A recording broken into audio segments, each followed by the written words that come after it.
जय हिंद प्यारे साथियों, आपका स्वागत है फिर से हमारे यूट्यूब चैनल ब्रजेश इंस्टीट्यूट में। मैं ब्रजेश के आपका फिर से स्वागत करता हूं।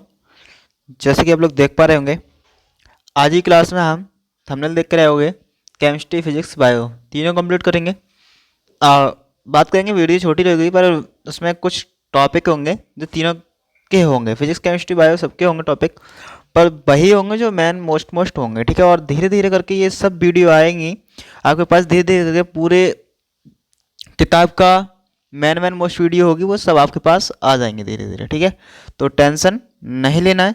तो विनय के साथ क्लास को स्टार्ट करेंगे, आप लोग बस टेंशन नहीं लीजिएगा। ठीक है, चलो देखो, सबसे पहले बात करेंगे कि आपको दिख रहा होगा यहाँ पर कि बात किसकी कही गई ला, कि रासायनिक समीकरण किसे कहते हैं। ठीक है, रेड ले लेते हैं यहाँ पर कलर, थोड़ा रेड से ही दिखेगा।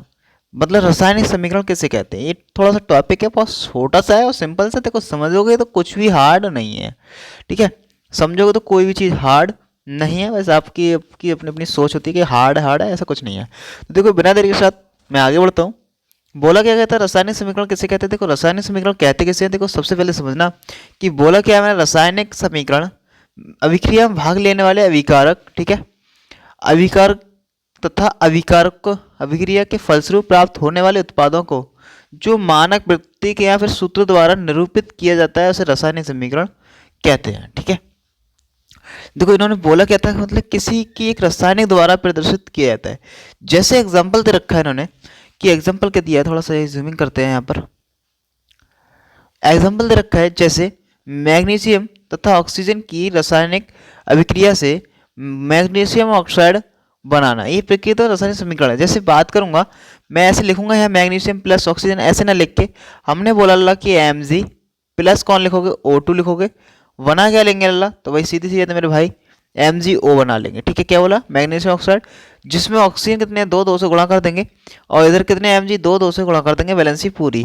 और जो हमने दो से गुणा करी उसी को हम लोग क्या कहते हैं, नीचे दे रखा है आपको संतुलित रासायनिक समीकरण। ठीक है, चलो इसको बात करते हैं, संतुलित रासायनिक समीकरण क्या होता है। देखो सबसे पहले मेरे साथी क्या होता है, देखो असंतुलित समीकरण क्या होती है। देखो बात करेंगे कि वह रासायनिक समीकरण जिसके दोनों पक्षों में अर्थात तीर के निशान, ठीक है, बाईं ओर और दाईं ओर पक्षों में प्रत्येक तत्व परमाणु की संख्या बराबर हो। जैसे मैंने अभी एक रिएक्शन कराई थी आपको, जैसे भी कराया था Mg plus O2 arrow MgO बनाया था इसने। ठीक है, अब बात करेंगे ये संतुलित रासायनिक समीकरण है, तो कहेंगे ये संतुलित रासायनिक समीकरण तो है नहीं। क्यों, क्योंकि बात करेंगे ऑक्सीजन है दो है, तो है कितने हैं, एक, तो कितने से गुणा कर दे मेरे साथ ही, दो से। अब क्या संतुलित है, मतलब दोनों तरफ बाईं ओर और दाईं ओर दोनों तरफ बराबर होना चाहिए। अब कहेंगे ऑक्सीजन बराबर हो गया, भैया Mg कितने यहाँ पर दो, तो दो से यहाँ गुणा कर देंगे। अब देखो दाईं और बाईं ओर दोनों तरफ देखो, अब देखो यहाँ पर 2Mg है तो 2Mg है, O2 है तो वही है, दो एकम दो O है। ठीक है, तो ये क्या कैसे कहलाएगी, संतुलित रासायनिक समीकरण कहलाएगी। ठीक है मेरे साथी, चलिएगा नेक्स्ट आगे चलते हैं। देखो अब सबसे पहली बात है, यहाँ पर एक चीज देखते हैं, चलिए आगे, ये तो क्लियर हुआ ना, रासायनिक संतुलित समीकरण क्या लाना। चलो नेक्स्ट आगे कि योगात्मक अभिक्रिया क्या है, फिर संयोजन अभिक्रिया क्या है। देखो भाई सीधी सी बात है मेरे भाई, कि योगात्मक से जान सकते हैं मेरे भैया कि योगात्मक क्या होता है।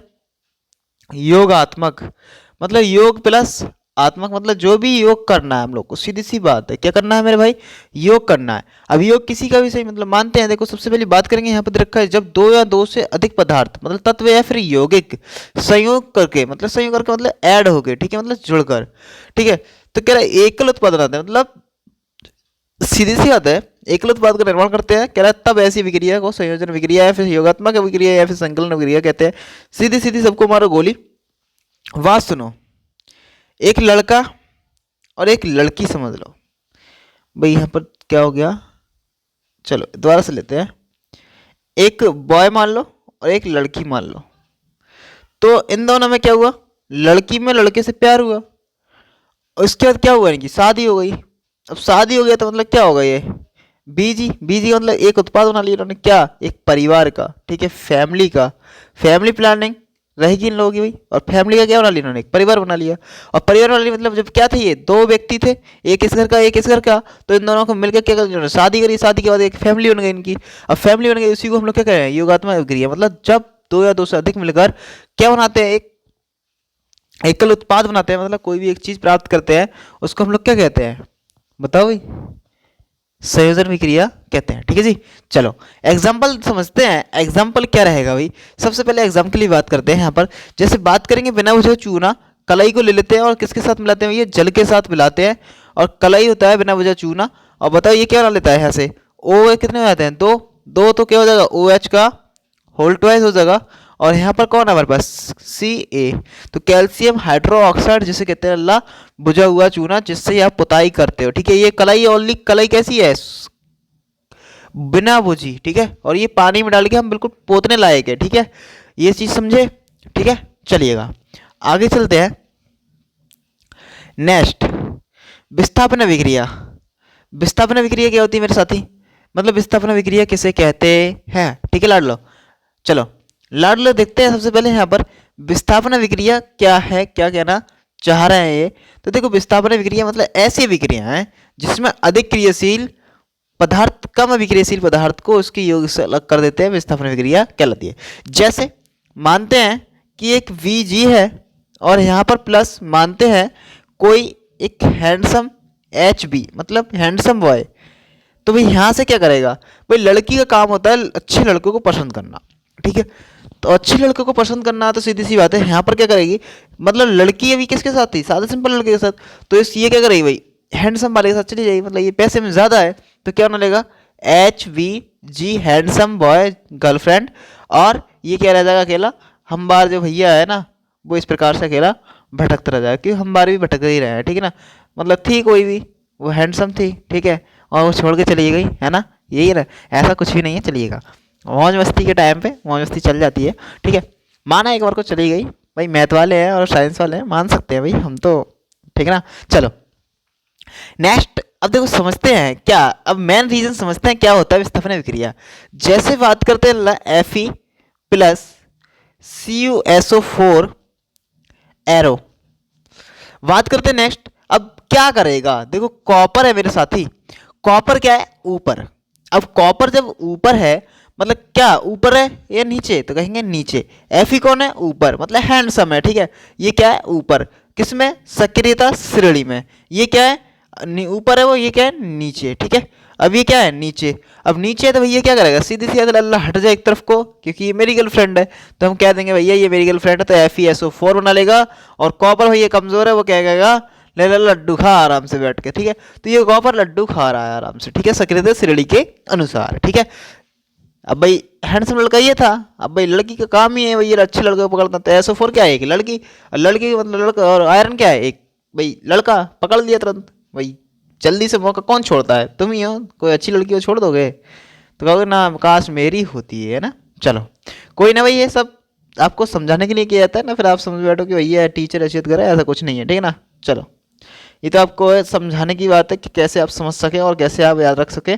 ठीक है, अपनी अपनी कोशिश करते हैं हम भाई, हम समझाने की पूरी पूरी आपको। क्वेश्चन कह रहा है कि द्वि विस्थापन विक्रिया से आप क्या समझते हैं। ठीक है, तो द्वि विस्थापन विक्रिया क्या होती है, द्वि विस्थापन मतलब जहाँ दो का विस्थापन हो। ठीक है, सीधी सीधी समझ सकते हैं हम लोग, द्वि का विस्थापन हो, ऐसी विक्रिया जिसमें कह रहा है कि जिसमें अभिकारकों के बीच आयनों का आदान प्रदान होता है, द्वि विस्थापन विक्रिया कहलाती है। ठीक है, जैसे आयनों का आदान प्रदान होता है, मतलब बात करेंगे कैसे, एग्जाम्पल लेते हैं भैया।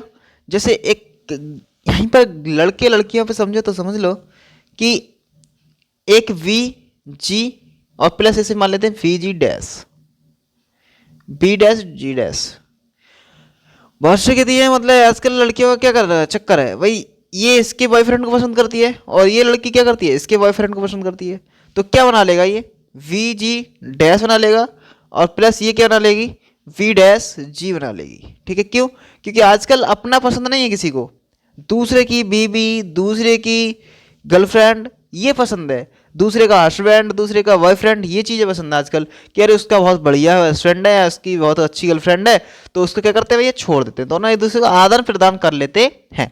ठीक है, अब समझते हैं आगे। अब आगे क्या समझते हैं, माना sodium sulphate Na2SO4 plus VaCl, ठीक है, VaCl2, ठीक है, क्रिया करेंगे तो ये क्या करेगा, आदान प्रदान कर लेगा, बनाएगा VaSO4 प्लस NaCl। BaSO4 होता है बेरियम सल्फेट, ठीक है, Cl सोडियम कितने हैं संतुलित करना है तो यहाँ पर 2 है, Cl कितने हैं 2, 2 एकम 2, 2 एकम 2, बैलेंसी पूरी, ठीक है ना। क्लियर है, एकदम बढ़िया, जबरदस्त चल रही क्लास, ठीक है जी, चलते रहिएगा ऐसे ही रसगुल्ला मेरे साथी बने रहिएगा क्लास में। चलो अब वही बात करेंगे आयोलॉजी वायोलॉजी, चलिएगा आयोलॉजी वायोलॉजी क्या होती है देखते हैं भाई, दमदार सेशन को, क्या दमदार सेशन है उसका। पितरस, अब पितरस क्या होता है भाई, पितरस ये कहाँ बनता है या इसके कार्य का उल्लेख कीजिए, ये हमसे पूछ रहा है। तो देखो सबसे पहले बात करेंगे पितरस क्या होता है भाई। यकृत मतलब लीवर, लीवर में स्रावित क्षारीय पाचक, मतलब जो क्षारीय पाचक होते हैं उसे हम लोग क्या कहते हैं, पितरस कहते हैं, ठीक है जी। क्या होता है अगर तुमसे पूछे हम पितरस क्या होगा, यकृत द्वारा स्रावित मतलब बहना क्षारीय, जो क्षारीय पाचक रस है उसे हम लोग पितरस कहते हैं, जिसका संग्रह मतलब कहाँ बनता है, पित्ताशय मतलब गाल ब्लैडर में होता है, ठीक है। क्या कह सकते हैं, पित्ताशय या फिर गाल ब्लैडर में होता है। ऑब्जेक्टिव क्वेश्चन बन सकता है यहाँ से, क्या इसका क्रिया स्थल ग्रहणी है, मतलब ग्रहण करना। पितरस आंतों के एंजाइम हेतु भोजन के क्षारीय माध्यम को क्षारीय बनाता है, ठीक है, मतलब भोजन के माध्यम को क्षारीय बनाता है। क्या अमाशय आई लुगदी की को पतला करता है, मतलब लुगदी क्या होती है भैया, साइम जो होता है आई लुगदी मतलब आमाशय में जो भी हमारी लुगदी होती है वो क्या करता है, उसको पतला करता है, ठीक है। लवण का इमल्सीकरण करते हैं जिससे वसा का पाचन सुगमता से हो जाता है, ठीक है। देखो उन्होंने बोला क्या पितरस क्या होता है, जो कहाँ पाया जाता है, वही बात करेंगे। क्षारीय पाचक मतलब कड़वा होता है। अब भाई कहाँ पाया जाता है, कहेंगे गाल ब्लैडर मतलब पित्ताशय में पाया जाता है। क्या करता है, इसका काम क्या है, तो सीधी सी बात है क्या करता है, जो भी भोजन के माध्यम है उसको क्या करता है, क्षारीय बनाता है और लुगदी को पतला करता है, ठीक है जी। चलो next question, very very most important, IMP। भाई जितना मैं बताते जा रहा हूँ समझाते जा रहा हूँ, डेली क्लास को लेते चलना, ठीक है। डेली क्लास का टाइम रहेगा 6 बजे शाम को, ठीक है। एक दिन फिजिक्स, एक दिन मतलब एक दिन 10th की क्लास रहेगी, एक दिन इंटर की फिजिक्स रहेगी, ठीक है। चलो समझते मेरे साथी, मेरे लाडलो। श्वासन और क्या है ये अगला, श्वासोच्छ्वास, ठीक है, श्वासोच्छ्वास, ठीक है। अगला पहला श्वासन मतलब श्वासन तो तुम जानते हो ये क्या है, और दूसरा क्या है श्वासोच्छ्वास, ठीक है, मतलब वास लगा दिया आगे। तो देखो श्वासन क्या है भाई, अंतर समझते हैं में, ये एक जैव रासायनिक प्रक्रिया है, ठीक है। जैव रासायनिक का मतलब जानते हो, इसका मतलब ये है भाई, ये हमारे द्वारा मतलब ये रासायनिक प्रक्रिया है जो शरीर में मतलब इसको उत्पन्न नहीं कर सकता। अब श्वासोच्छ्वास जो इधर रखा है उसमें क्या कह रहा है, ये एक यांत्रिक या भौतिक प्रक्रिया है, ठीक है। यांत्रिक या फिर भौतिक प्रक्रिया है। यांत्रिक या भौतिक प्रक्रिया आप जानते हैं मतलब किसी चीज को कार्य कराकर ही मिलती है। अगला कलर सेकंड, ये एक अपचायी क्रिया जिसमें भोज्य पदार्थों का ऑक्सीकरण होता है। भाई ये भोज्य पदार्थ होते हैं उसका ही तो ऑक्सीकरण होता है, तभी तो हम सांस लेते हैं, यही तो श्वासन है। ये एक ऐसी क्रिया है जिसमें वातावरण के वायु श्वास नागों तक पहुंचाई जाती है। मतलब इन्होंने क्या बोला, ये वातावरण से वायु श्वास नागों तक पहुंचाई जाती है। ये कौन सी प्रक्रिया है भैया, जो हमारी नाक तक वायु लेकर आती है, ठीक है, ध्यान रखना इसका मतलब ये है, ठीक है। अब बात करेंगे आगे नेक्स्ट प्रयोग कि यहाँ पर जो बात करी गई मेरे लड़लो, वो कह रहा है ऊर्जा मुक्त होती है और यहाँ ऊर्जा का प्रयोग किया जाता है। हम सांस लेते हैं छोड़ते हैं, वही ऊर्जा मुक्त कर रहे हैं, और यहाँ ऊर्जा को हम प्रयोग करते हैं क्योंकि हमारी नाक तक लेके आती है, ठीक है ना। फोर्थ पॉइंट है कार्बन डाइऑक्साइड जल आदि बनते हैं, साथ ही ऊर्जा भी उत्पन्न होती है। श्वासन सतह का वातन होता है, ठीक है, मतलब जो श्वासन सतह का वासन होता है मतलब यहाँ तक नाक तक ही पहुंचाती है। पांचवा पॉइंट, कोशिका में संपन्न होता है। भाई मानता हूं ये शरीर के अंदर मतलब कोशिका उसमें संपन्न होता है, और ये कोशिका के बाहर ही उत्पन्न होता है क्योंकि हमारे नाक से बाहर ही तो सब उत्पन्न है ये, ठीक है ना। तो क्लियर है भाई सबको पॉइंट, ये जल्दी से बताएंगे सबको क्लियर है पॉइंट। आगे नेक्स्ट क्वेश्चन अब रहता है फिजिक्स का भाई, और ये भी इंपॉर्टेंट रहेगा फिजिक्स का। ठीक है जी, समझ लेना इस चीज को। चलो, प्रकाश के परावर्तन से क्या तात्पर्य है? अब प्रकाश के परावर्तन का नियम चित्र की सहायता से स्पष्ट कीजिए। प्रकाश का नियम क्या होता है? प्रकाश का नियम मेरे लाडलो सबसे पहले समझते हैं।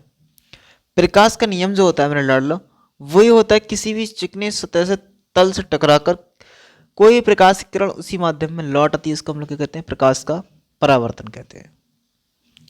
बात करेंगे प्रकाश का परावर्तन, तो प्रकाश किरण मतलब प्रकाश किरण का किसी चिकने तल से टकराकर वापस उसी माध्यम में लौटना प्रकाश परावर्तन कहलाता है। ठीक है, बहुत सिंपल सी बात है। कोई भी एक चिकना तल मान लीजिए, जिस प्रकार से इसमें दिखा दिया है, एक मैंने दर्पण दिखा दिया है।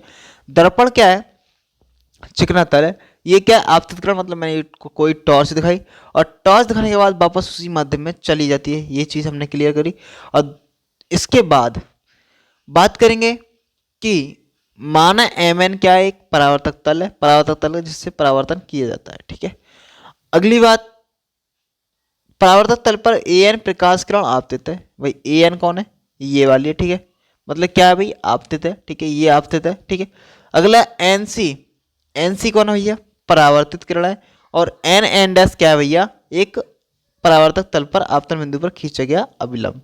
हम इसकी बात करिए। ठीक है ना, जो बात है, चर्चा है, वो हमने चला दी है। बस बहुत सिंपल सी बात है। अब देखो नियम पढ़ लेते हैं इसके, कि प्रथम नियम क्या कहता है? कहता है आपतन कोण परावर्तन कोण के बराबर होता है। मतलब बात करेंगे आपतन कोण परावर्तन कोण के, मतलब आपतन कोण कौन होता है? आई होता है। परावर्तन कोण कौन होता है? आर होता है। ये दोनों कोण एक दूसरे के बराबर होते हैं, क्योंकि जितना यहाँ पर इधर नीचे इस साइड झुकाओगे उतना ही ये साइड को झुक जाएगी। ठीक है, जितना ऐसे खड़ा करोगे वैसे ही खड़े होकर वापस लौट कर आएगी। ठीक है ना, अगला नेक्स्ट कह रहा है द्वितीय नियम, कि द्वितीय नियम क्या कहता है? आपतित किरण, परावर्तित किरण, आपतन बिंदु, अभिलंब सभी तीनों एक ही तल में होते हैं। ठीक है, तो बात करेंगे लल्ला कि आपतित किरण, परावर्तित किरण, आपतन बिंदु और अभिलंब तीनों भैया एक ही तल में होते हैं। यहीं पर तो थे। ठीक है, यहीं पे तो हैं, एक जगह ही तो बैठे हैं लल्ला, और कहाँ बैठेंगे ये सब। ठीक है, चलो ये खत्म, बस इतना ही था इसमें। अच्छा जी, फिजिक्स में और नहीं लिया गया था। चलो कोई नहीं भाई, फिर यहीं तक रखेंगे अपनी क्लास। ठीक है, तो तीनों चीज़ को ले लिया है, टेंशन नहीं लेने का लाडलो। टेंशन करोगे भाई तो ध्यान रखिए, डंडा लेके आ जाएंगे आपके पास। ठीक है, चलिएगा, मिलते हैं नेक्स्ट क्लास में। जब तक के लिए बाय बाय, टाटा, जय हिंद, जय भारत।